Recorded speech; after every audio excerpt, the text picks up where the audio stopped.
this is Steve in Dallas, Texas. It's Saturday morning, and you are listening to Light Talk.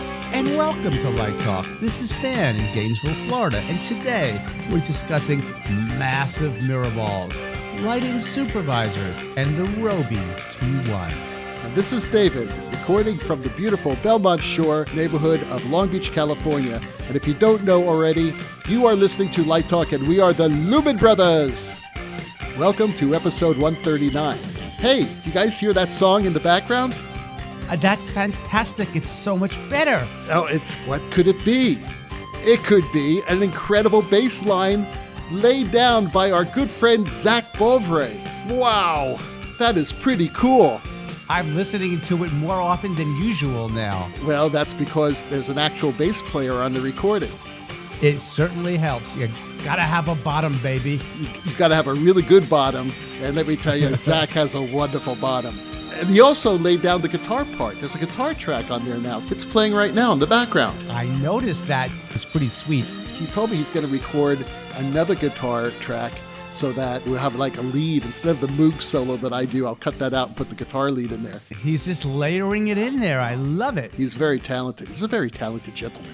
And good looking too, right, Steve? He's not as good looking as Bobby Hale, who's an uncommonly good looking man. He is an uncommonly good looking man. You know, it was really kind of weird and sad at LDI this year because, as you know, the Hard Rock's closing and being reestablished as Virgin. And I would notice when Bobby would walk past the Circle Bar, everything would come to a stop and people would just kind of look. And they realized that in the future, he wouldn't be walking by the Circle Bar anymore. Oh, wow. History being made. You know, our longtime listeners know this story, but we have about, I don't know, how many listeners now? A lot of them, thousands of thousands. But anyway, thousands and thousands. But for the people who don't know, when we started this podcast, we didn't expect more than about 40 people to listen to us. So we really didn't care what our theme song would be. So I found this great recording of Blinded by the Light. Right, Blinded by the Light, right. Covered by Bruce Springsteen and the E Street Band.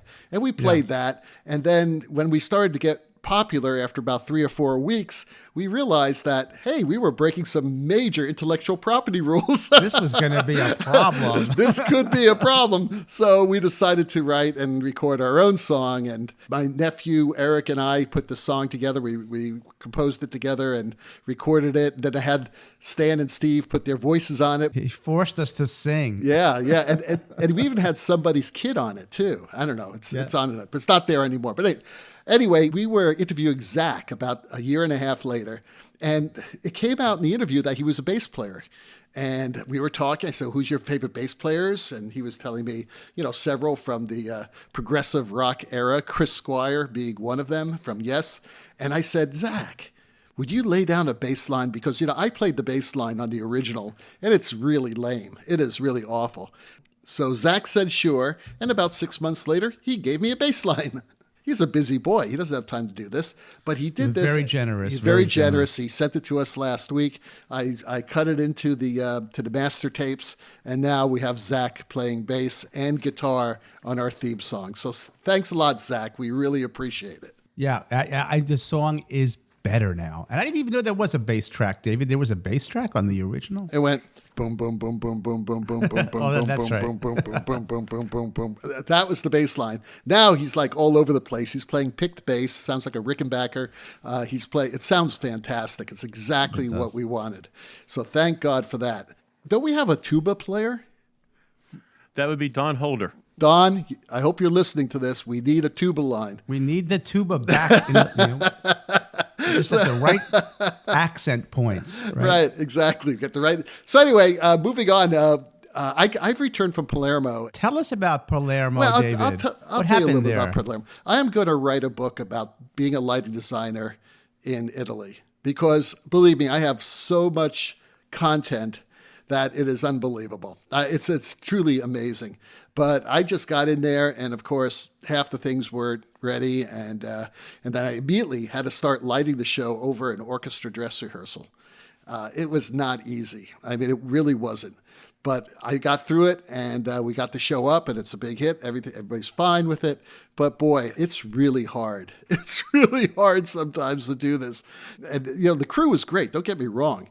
but it's just the nature of Italian theater that everything is chaotic and things aren't on time and everybody complains about the money. There's always a lot of jawing going on. But there's a lot of love. Isn't there a lot of passion, right? Yeah, the guys are very passionate, and I do love working with them. They're really good people. But I'll tell you, it's really hard. It's very difficult in their system. First of all, they have this old DTS console that runs on a very old version of Microsoft Windows, and it has probably the worst user interface I've ever seen. There's only a few encoder wheels, and you have to go through menus to get the different functions, so it takes a long time to program, to call out the particular parameter. It's a mess. The programmer, who's a very nice guy, still was having difficulty meshing the board with these new lights that I was using. Also, there's this weird thing with this board, at least this is what they tell me, that you can't do pylon cues. So every cue has to end before the next cue initiates. So even if it's a blackout, and if the stage manager calls the previous cue late, that cue, according to the crew, has to end before they can initiate the blackout. Totally insane. Now, I was using the same board in Napoli, and I had to show the guys that, yes, it will do a blackout in the middle of the previous cue, but these guys do not want to do that, and they actually refuse to do it in Palermo. So that is difficult. That is the first problem. The second problem has to do with the way they channel things there, because you have to use whatever channel numbers they want to use. So you'll have channel numbers that make absolutely no sense in the system. So the best way of doing a show is doing it with groups and then pulling out these like, okay, group 73 at full. All right, take channel 671 out. Take channels 433 to 50. It's crazy. Totally nuts within the groups. They won't let you repatch. No, basically. there's no repatching. Now, again, this happens in most theaters in Italy. It's crazy, but they don't like to repatch anything. Once you have channel 723 is that 2K PC up there on the second bridge, it will always be that channel number. And I think that's why they do it. So you're basically saying when in Rome, do as the Romans. Yeah, eat as the Romans, party as the Romans, and light as the Romans. Yeah. Okay, well, you have a lot of history there. Right. Now, the cool thing is that I used a lot of new equipment. I used the new Robe T1. I used their spiders, and I also used their tarantulas, which is all relatively new equipment. So I got to see the performance of this stuff that we could talk about on Light Talk. So we're actually going to be talking about the T1 today because I think our second question is about it. But hey, let's get the show started. Steve has our first listener question. And it comes from Toby in Cleveland. And Toby writes, I need a large mirror ball for our spring dance concert. What do I need to know? Well, Toby, let me tell you about mirror balls, just in case you're a little unfamiliar with them. A mirror ball is also known as a disco ball. Yeah. And my favorite, it's also known as a glitter ball. So mirror ball, a spherical object, picture the size of a basketball or something, hundreds and hundreds of little mirrors glued to it. You hit it with a couple lights and beams shoot out everywhere. Typically, you add a motor to it so you can have a variable speed and turn that thing. Mirror balls go back to the 1920s. If you want to see a mirror ball in action in contemporary movies, take a look at Casablanca, and you will see a mirror ball used there. The thing about a mirror ball, you say a large mirror ball. So when you say large, I think 16 inches. That's kind of a standard mirror ball size. It's not going to cost you very much, $100 maybe, $15 to $30 for a motor. But the tips you need to know with a mirror ball. First of all, you're probably going to want to use an ERS. Use a Lico. Don't use a Fresnel. Don't use a beam projector. Don't use a scoop. Use a Lico. And don't shutter your Lico. Because if you shutter your Lico, that shutter, as it hits the mirror ball, will reflect back. So all of a sudden, instead of like little dots coming back at you, you might have like little gingerbread men dancing back at you with your shutter cuts. So you're probably going to want to drop an iris into your Lico. You can get by with two. Think of the mirror ball in two hemispheres. So one light should cover the front of the mirror ball, one should cover the back of the mirror ball. And that's really about all you have to know. Have you guys had a chance to use mirror balls in your illustrious careers? Oh, yes, of course. I have one little trick that I used to do when I was young designer. Sometimes we wanted to put like dots of light on the scrim, on the background, but not anywhere else. And so we would hang the mirror ball up in the flies, and then we put a couple of Lecos, like Steve says, on the ground, and we'd shoot up at them from behind it, and we'd have a border in front of the mirror ball, downstage of it, and we'd bounce off the back. So in other words, we were only bouncing off the rear side of the mirror ball, and it would reflect downward onto the cyc. And then when we'd spun it, they just sort of dance across the sky. So it was sort of a poor man's star drop back in the day. And then I've also done it with pin spots too. We didn't have Lecos. We had little, very, very tight, narrow pin spots that you find in discotheques as well. And we had a big one. I think we had, back then, in the theater I worked, we had a 24-inch one. It was big. Big. You think that's big. I scoff at your big. You want big? Let's go to a Pink Floyd concert. Matter of fact, let's go to two of them. Custom balls. Oh, no. Custom balls, no. We're talking mirror balls the size of a hot air balloon. Texas. Okay? No, not Texas. I actually saw one of them in Texas, but the other one I saw in Fort Lauderdale, Florida.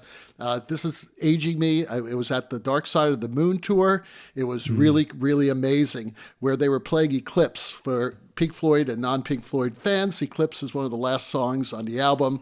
And what they did was they had this big light box. It was about, I don't know, maybe about 10 feet in diameter. And this thing was lit. It was the sun.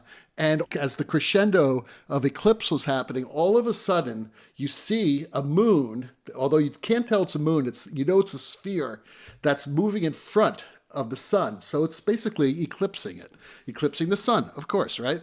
So this thing moves, and right when it hits the big crescendo of the song, what that object was shadowing the light box was a mirror ball cut in half. Now, just imagine this. It's cut in half, so it's like half a sphere.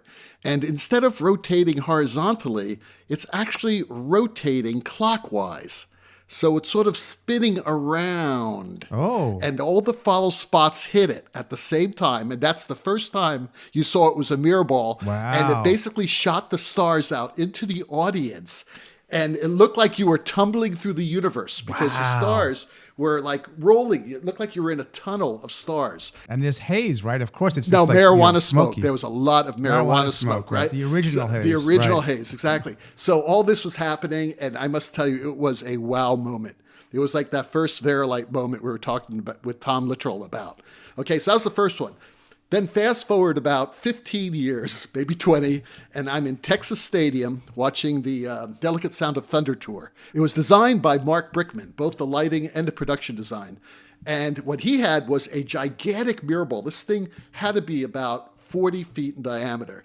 Come up from 40 feet? Yes, it was gigantic, Stan. And you can actually see this. Maybe it's 30 feet. Maybe I'm exaggerating just a tad. But it's huge. And it comes up from the center of the audience because it was a stadium tour. And this thing would go up, and it was a mirror ball. And then not only was it turning, and it was gigantic, that it opened up like a flower. It was just amazing. Oh, wow. And you could actually see that on the Delicate Sound of Thunder DVD. Truly an amazing moment. So those are big mirror balls. All right. So that delicate Sound of Thunder, did you notice the light they used to light the mirror ball with? They were follow spots. A 12K HMI. Really? Oh, that was inside of it. That was inside of it. Yes. When this thing opened up like a flower, there was a 12K HMI in it. That's right. Wow. It was amazing. You know, the giant mirror ball came from Madonna. 2 tons. A 2-ton mirror ball on her Confessions tour. Oh, wow. But I have a pop quiz for you, David. Uh-oh. I'm throwing down the gauntlet to see how fast you are on your feet. What happened July the 12th, 1979? Besides my bar mitzvah? That was 68. I don't know. I have no idea. What happened? Well, you should know this because you're a jazz musician. I don't know. July the 12th, 1979. That is the official night that disco died. Oh. Why was that the night, Steve? A disc jockey was doing his gig in Chicago, and he went on the air and he talked about how much disco sucked. And he was fired. He was fired from his job. A couple days later, when he went to work on an all-rock FM station, he continued his rant against disco, and he would take a disco record and he would run the needle across the record and then cue in an explosion sound. And so that is the official night that disco died. Wow. And as a little bit of trivia, it was so popular, and I think it was who's in Chicago? The White Sox. It was the White Sox. The White Sox were struggling at the time to get people to come to the stadiums. So they hired this guy, and he would show up. First game he did was like 6,000 people. He showed up with a basket full of disco records, and at the end of the game, he would blow them up on the field. Oh, wow. I never heard about this. That's great. It got to be where the White Sox were having 50,000 people show up just to see the disco records blown up at the end of the game. So the official night that disco died. That's really good to know. You know, speaking of Chicago, our next question is from someone in Chicago named Diane G. And Diane asks, have any of you had the opportunity to use the new Robe T1? I am looking for a powerful moving light with great color rendering. I'm looking forward to it also. I'm going to check it out, but I'm going to hear from David right now. I just finished using 8 of them in Palermo. I used them on My Fair Lady, and they were replacing a bunch of 2K PCs that I had out front in Napoli. And I was very nervous about them because I'd never used them before. And the whole idea of the 2K PCs, which were basically no color, was to give me some really good tungsten color rendering, especially for Higgins' study, which is mostly browns. And the flesh tones really have to be pulled out. And the costumes obviously had multiple colors. So I had to make sure that we'd have good color rendering. And they normally use Licos out there, but they are very weak, and they really didn't do a good job. So they said, we can get some T1s. And Stan was telling me how great the T1 was in theory. Only from reading about it. I haven't used it. Yeah. Exactly. And I said, okay, let's see how this works out. Because everything else was either out front in the box booms, I had 2 BMFLs, blades, and then I also had 4 spiders, which are LED lights. So I knew I wasn't going to get any good tungsten warm light out of those. So sure enough, we used the 8 out front, and it was from a very long distance. I would say the throw distance was probably about 80 feet, maybe 100 feet. Wow, that's long. It was wow, long and it was long. high. As a matter of fact, I'm going to post a video showing you exactly what the throw distance was of these fixtures. It was very long.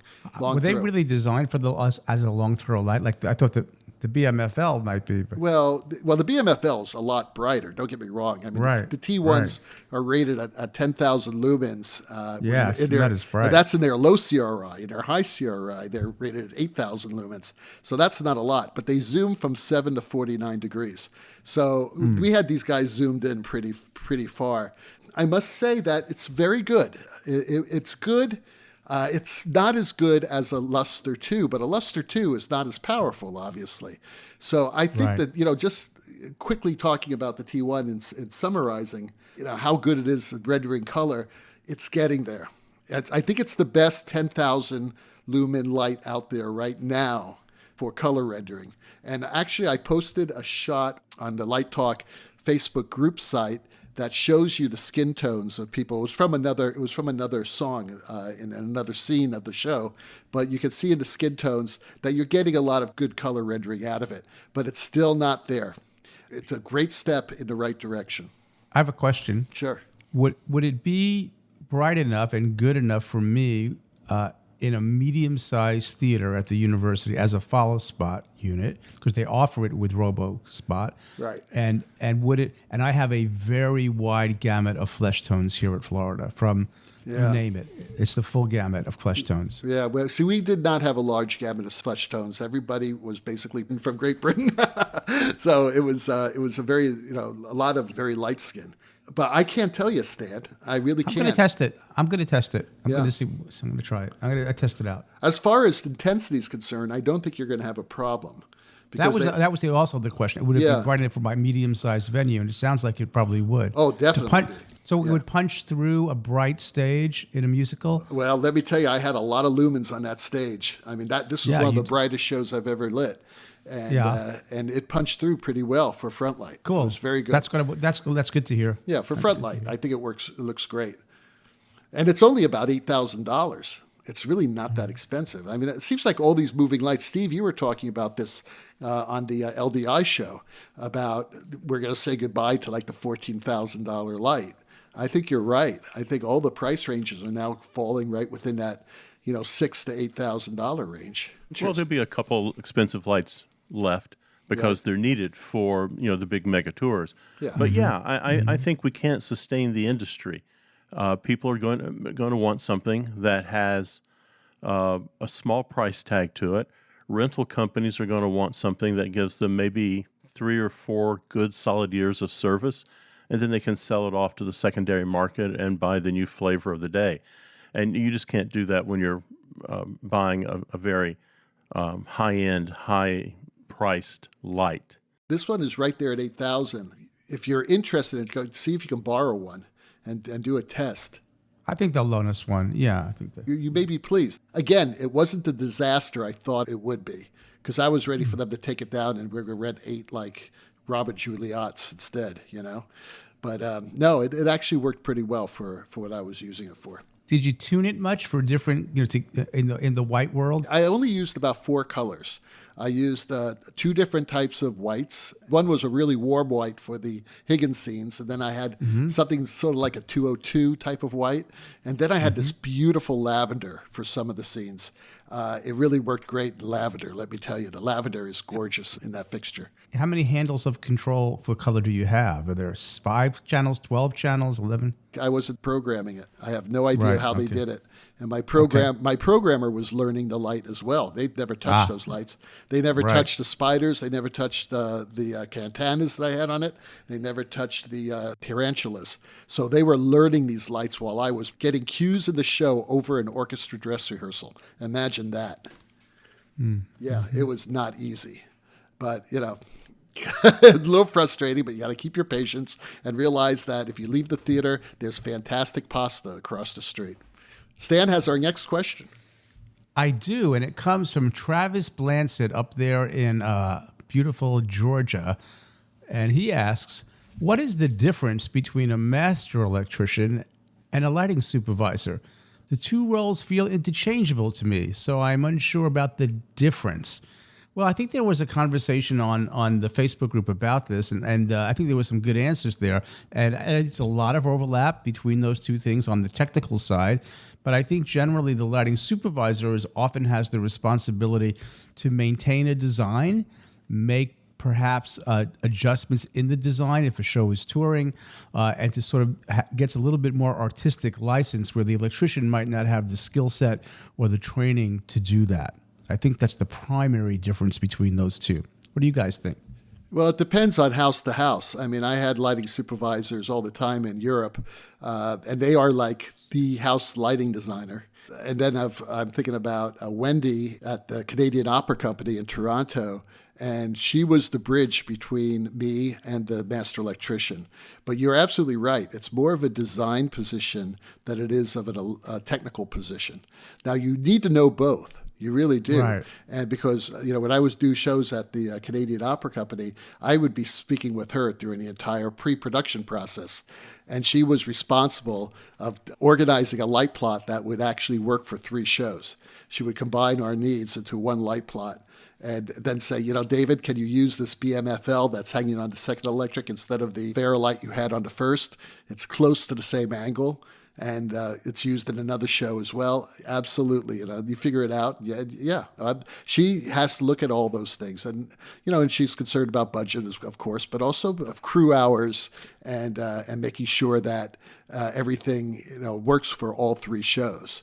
So that's really what the lighting supervisor does in a rep type situation. You are listening to Light Talk with the Lumen Brothers. And Light Talk is sponsored by Whamit Corporation, makers of the original drone Focus Deluxe, the first military-grade drone capable of flying a 100-pound moving light anywhere in the theater's open airspace, has a very special holiday announcement. As many of you are aware, our anticipated LDI product debut of Drone Focus Deluxe XE was canceled due to an unfortunate gardening accident. Due to this horrible tragedy, we are unable to release this product until the authorities release the results from their ongoing investigation. However, to make this up to you, our loyal customers, we are introducing special holiday attachments for the original Drone Focus Deluxe that will bring the spirit of the holidays to your audience members. Our Santa's Sleigh option attaches to the back of the Drone Focus Deluxe. Imagine the joyous cries from the audience. "Look, Mommy, there's Santa!" Or, "Daddy, why are these 3 Santas flying around the theater?" For our Jewish friends, we offer our new Bombay door option to Drone Focus Deluxe. Just imagine pickled herring and gefilte fish drops for New Year's Eve. That's right, open the Bombay doors and bombs away! There is nothing like being hit on the head with a jelly-coated gefilte fish loaf from high altitude. Your friends will be so jealous. Finally, in the true spirit of Festivus and the airing of grievances, the Drone Focus Deluxe will randomly strafe unsuspecting audience members. Wonder what it's like to be attacked by a bird? How about a 100-pound one with razor-sharp propellers? Ho, ho, ho! So spread the joy of the holidays and deck the halls with these Yuletide, dreidel, and Festivus-inspired attachments from Whamit Corporation. And remember, don't allow the next gardening accident happen to you. And now, back to Light Talk. Well, the sound of those ducks tells us that once again it's time for our favorite segment, Let's Talk About. And today, we're going to talk about interesting products that Stan and Steve saw at LDI. So, what products you think are game changers that you saw? Were there any? I guess is my question. So I'm going to maintain my record to figure out how many times I can mention cast software on this show. Oh, now here we go. But I think that Black Tracks is a game changer. I know it's been out for a couple years. It's been out for years. It's been out for 5-6 years. No, that's incorrect. Okay, let's split the difference. 3 years, okay? I don't really know exactly how long it's been out, but in my world, I really kind of just in the last year or so got my head into it, and I got a really good demo on it. So that and the VR, right? So there's VR in the space. I just wish they would use better content, right? In there, that moving around the theater is pretty cool. And, we dreamed about a good tracking system for decades. And you put these little transmitters on people or things, and lights move with them. And they're amazingly good at doing that. But not just that. The global positioning and all of that is really pretty great. I think it's going to be probably drop in cost quickly. And I think it's going to become ubiquitous. I think it does make, somebody said to me, well, if we use that, what happens to follow spot operators? Well, they have to become Black Tracks operators and people who can do all that stuff. But I think there's a lot of exciting things around that. And the VR being able to put directors and choreographers and producers into the world with goggles when they really get that thing ramped up, I think that's a cool product. Do you realize, Stan, that we have several listeners who have a drinking game that will take a drink every time you say cast software? I know, it's terrible of me. I know. What can I say? I'm guilty as charged. Steve, was there anything else besides Black Tracks? Oh yeah. I'm always looking for something fun to use on runway shows. So I was over at AC Lighting, and I saw 2 products that I liked. They've been around for a while. It's called the ChromaQ Space Force, and it is a soft light. They make them in 2 different flavors. The Space Force, I think it's called the Space Force 1x2, and the original Space Force. The original Space Force is about the size of a stop sign. It's 25 by 25 inches by 8 inches. Shadowless light, tunable white light from about 2,800 degrees to about 6,500 degrees. 26,000 plus lumens comes out. Wow. That's bad. So it becomes a piece of scenery for me. It becomes a lighting device for me. And the 1x2 is a big rectangle. 25 by 12 by 8. But wow. I'm going to say the star of LDI this year was URTA. And I think the URTA auditions in Las Vegas went really well. They used LDI as a pop-up source for the URTA auditions. And if you don't know what that is, that's University Resident Theater Association. They hold auditions in a couple places around the country for graduate school. So if you're a designer, you can go to the URTA auditions and meet with roughly 43 different schools. This year, they decided to do one in Las Vegas. And the reason I think it's so good is that it is expensive to go to LDI, and it is expensive to go to an URTA audition in Chicago. And you can't necessarily do both things. You only have so much money. So now, if you're a lighting design student or projection design or sound, I think, you can go to LDI and you can attend URTA at the very same time. So it's a twofer. You get to meet schools, you get to see the latest in lighting products, and you get to explore graduate programs around the country. So I'm going to say URTA was one of the big things at LDI this year. Can I chime in on that one? Because I want to say that I think it was successful. One of these stock questions that we ask is, why do you want to go to graduate school? And for the first time, maybe it's just me, I got 3 people answered that question, and I was like, that's right. You got it right. That's the reason. And many of them who were people who had been working for a while, and they said, I don't want to be doing any sound design anymore. I don't want to be schlepping the lights so much. I don't want to be doing things that are not focused on my lighting design work. And I really want to go to grad school because I want to do the sophistication of my eye to get better and developed. And I went, okay, now we're talking. Now I'm hearing the right reasons for wanting to go to grad school. So, and that's the first time, maybe I'm just new at it. That's the first time I've heard that question answered so properly. Huh. Were there a lot of students there? Yeah, good number. And so there were some with 100% projection backgrounds, which was really cool to see. Uh-huh. And it was a really good crop of quality people, I think. And how many schools were there, do you know?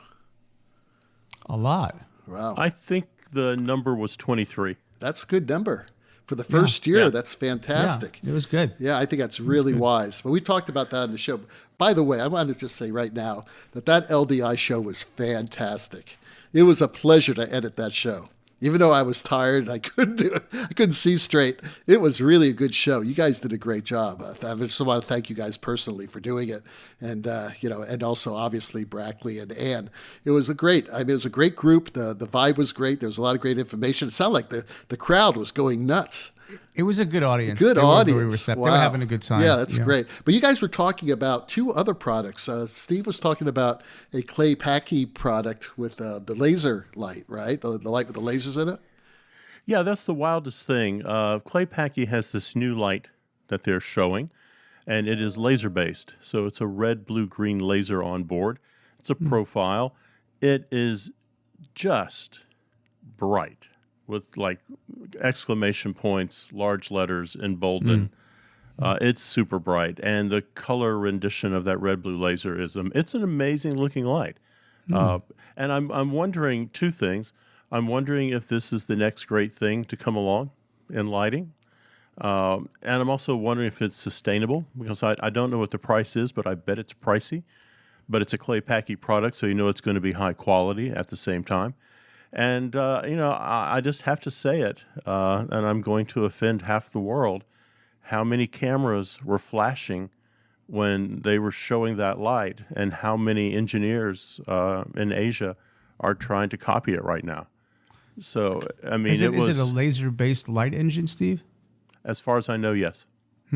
Yeah, that's coming in projectors, too. Yeah, I think it won New Product of the Year, or Best Developing Product. And also the other one was the new product by Rosco. Yeah, our good friend Clifton Taylor was a 2-question coffee mug winner. His and her coffee mugs. When he wasn't admiring his coffee mug, he was flashing the little Rosco device around the room, trying to mix, I think it was chocolate or something with it. 99. He went through 99, yeah. Mixed book. They do call it mixed book. That's the name of it. It's a pretty interesting device. I tried everywhere in the world. I mean, I didn't see Rosco anywhere on the showroom floor. Because they didn't do one. So, I mean, had they been there, I would have bought one. But I could not find one to bring home to Texas. They told us that they did 22 trade shows last year, and that this year they were working individually. They had people there who were interacting with attendees on a personal level, but they just didn't do a show floor, which is unusual amazing. For Rosco, right? That's the first time in the history of LDI I can remember. Right. Because I was at all of them, at least most of them in the early days, and Roscoe's always there. But, I just have a question to you guys. Who the hell wants to mix the 99 anyway? 99 is the world's ugliest color, in my opinion, of course. I mean, it's this amber color. I mean, Ann was right, which is it's amber, but it's like a dirty amber. It sort of kills blues. I mean, what's the big deal about 99? Wasn't she really attractive? Was it 99 or 87? No, Who was it? 86. No, 99 was Barbara Feldon.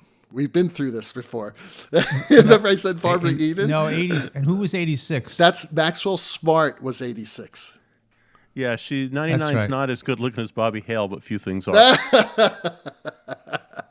I must tell you, when that discussion was happening, I was editing the show, and I was saying, wait a second, this is really bizarre. Why is 99 so important?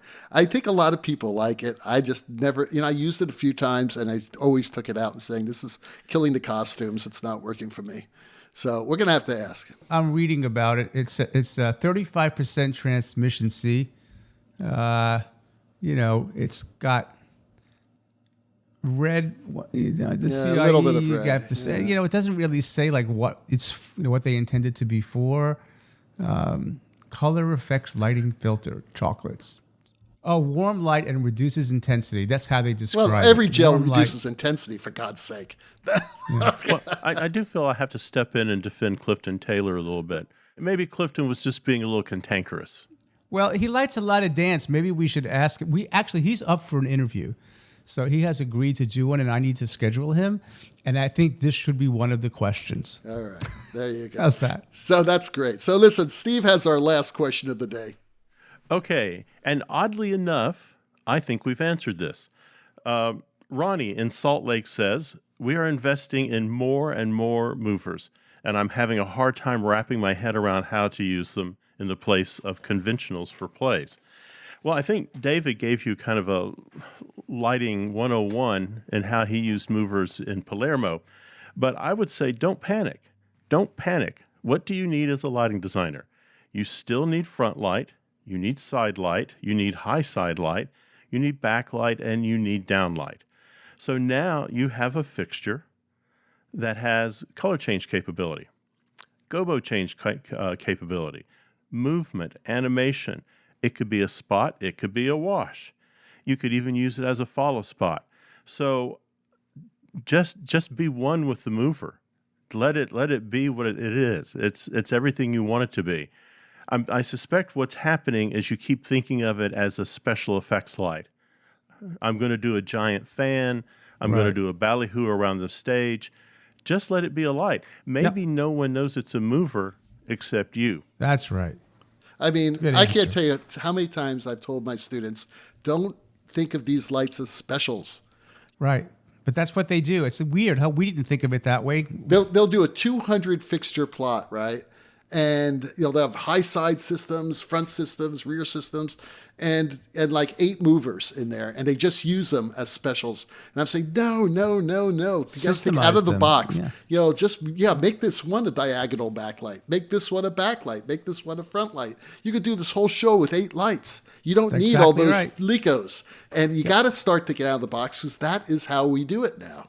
That's how I do it, at least. And that's how I do it. Exactly. Yep.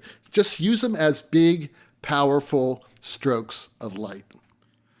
I just got a project I'm going to get to light a $1 million architectural canopy that's half in a glass box and half outside. And I'm thinking, wow, like, how am I going to systemize this? And they want it to be expressive. So I'm going to use movers, but they might never wiggle. But I'm going to have all those capabilities. Absolutely. They are the ultimate get me out of trouble lights, as Gilbert would say. Well, that Hammond organ solo in the background tells us that once again, you've spent another morning listening to Light Talk with the Lumen Brothers. Check out our website on lighttalk.org for future guests and be Be sure to follow us on Facebook and subscribe to our podcast on iTunes. That way you will not miss a second of Light Talk fun. No guarantee is offered regarding the accuracy of any statements or opinions made on this podcast. And if you choose to litigate, the law firm of Fleck, Flock, Flair, and Glare and their paralegal Snoot will defend us until our retirement funds are depleted. Light Talk is written and produced by the Lumen Brothers, coming to you from Long Beach, Gainesville, and the Republic of Texas. And tune in next week when we talk to Philips and Verilight Lighting's console designer and Broadway lighting programmer, Bobby Harrell. All of that, and maybe even a new sponsor. Light Talk, broadcasting questionable Lumen knowledge and humor around the world. So we'll see you all next Saturday morning. Bye-bye from Light Talk. So long, everyone.